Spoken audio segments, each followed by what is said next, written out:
Hello friends, நம்ம இன்றைக்கி என்ன பார்க்க போகிறோன்னா பாஸ்தா எப்படி செய்கிறது பார்க்க போகிறோம். அதுக்கு ஃபஸ்ட்டு ஒரு கடாயில் 2 ஸ்பூன் எண்ணெய் விட்டு 3 பெரிய வெங்காயம் நல்லா மிக்சியில் அரைச்சி சேர்த்து நல்லா வதக்கிடணும். அது வதக்கி வச்சுட்டு அடுத்து 1 ஸ்பூன் இஞ்சி பூண்டு பேஸ்ட்டு, 1 ஸ்பூன் இஞ்சி பூண்டு பேஸ்ட்டு போட்டு நல்லா 1 நிமிஷம் வதக்கணும். அடுத்து 2 பெரிய தக்காளி அரைச்சி வச்சுக்கிடணும். பேஸ்ட்டாக அரைச்சி அதையும் சேர்த்துக்கிடணும். சேர்த்து நல்லா வதக்கணும்.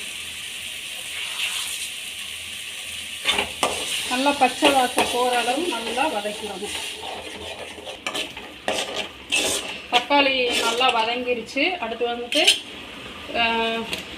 ஒரு 1/4 ஸ்பூன் மஞ்சள்தூள்,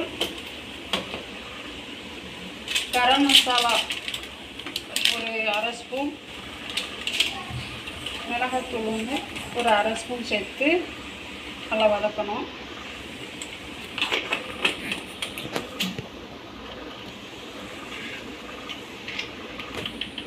தேவையான அளவு உப்பு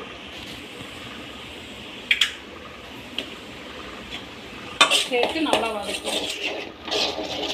இந்த மசாலாவோட பச்சை வாசம் போக வேண்டியது ஒரு நிமிஷம் வதக்கிடுவோம்.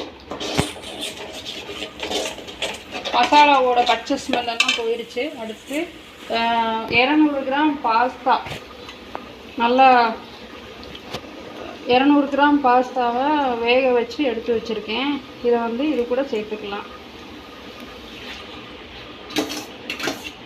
சேர்த்து நல்லா கிளறி ஒரு 2 நிமிஷம் கிளறி அது கூட மசாலாவோடு சேர்த்து நல்லா வேகட்டும்.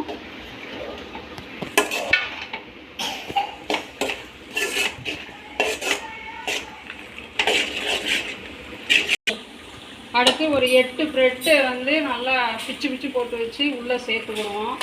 ப்ரெட்டு போட்டு பாஸ்தா அது சேர்த்து சாப்பிட்றப்போ வயிறு நல்லா ஃபில்லிங்காக இருக்கும். கொஞ்சம் சாப்பிட்டாலும் கம்முன்னு அது வாட்டுக்கு நல்லா பசித்தாங்க. இதை நல்லா கிளறிட்டு 1 ஸ்பூன் அளவு பாஸ்தா சாஸ் சேர்த்துட்டு நல்லா கிளறி விடுவோம்.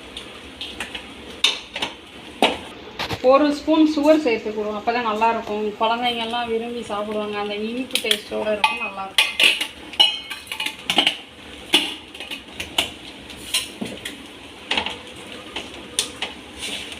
கொத்தமல்லி இலை தூவி இறக்கிடலாம். அவ்வளோதான். சூப்பராக டேஸ்ட்டாக ஒரு பாஸ்தா ரெடி.